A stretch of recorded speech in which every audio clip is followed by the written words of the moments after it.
شروع اللہ کے نام سے جو بڑا مہربان نہایت رحم والا ہے۔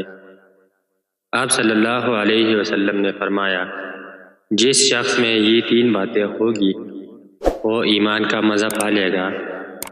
ایک یہ کہ وہ شخص جیسے اللہ اور اس کا رسول صلی اللہ علیہ وسلم ان کے ماں سوا سے زیادہ عزیز ہوں، اور دوسرے یہ کہ جو کسی بندے سے محض اللہ ہی کے لیے محبت کرے، اور تیسری بات یہ کہ جیسے اللہ نے کفر سے نجات دی ہو پھر دوبارہ کفر اختیار کرنے کو وہ ایسا برا سمجھے جیسا آگ میں گر جانے کو برا جانتا ہے۔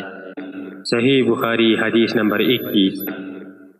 حضرت محمد مصطفیٰ صلی اللہ علیہ وسلم نے فرمایا، جب جنتی جنت میں اور دوزخی دوزخ میں داخل ہو جائیں گے، اللہ پاک فرمائے گا، جس کے دل میں رئی کے دانے کے برابر بھی ایمان ہو اس کو بھی دوزخ سے نکال لو۔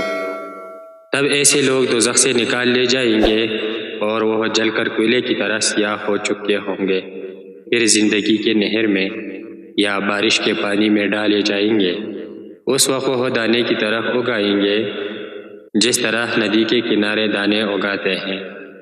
کیا تم نے نہیں دیکھا کہ دانہ زردی مائل بیچ در بیچ نکلتا ہے؟ صحیح بخاری حدیث نمبر 22۔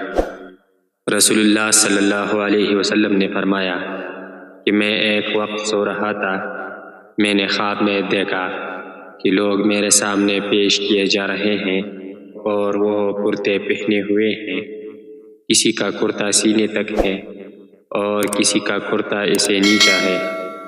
پھر میرے سامنے عمر بن الخطاب لائے گئے، ان کے بدن پر جو کرتا تھا اسے وہ گھسیٹ رہے تھے، یعنی ان کا کرتا زمین تک نیچا تھا۔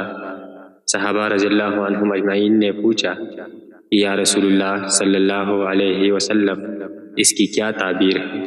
آپ صلی اللہ علیہ وسلم نے فرمایا کہ اس سے دین مراد ہے۔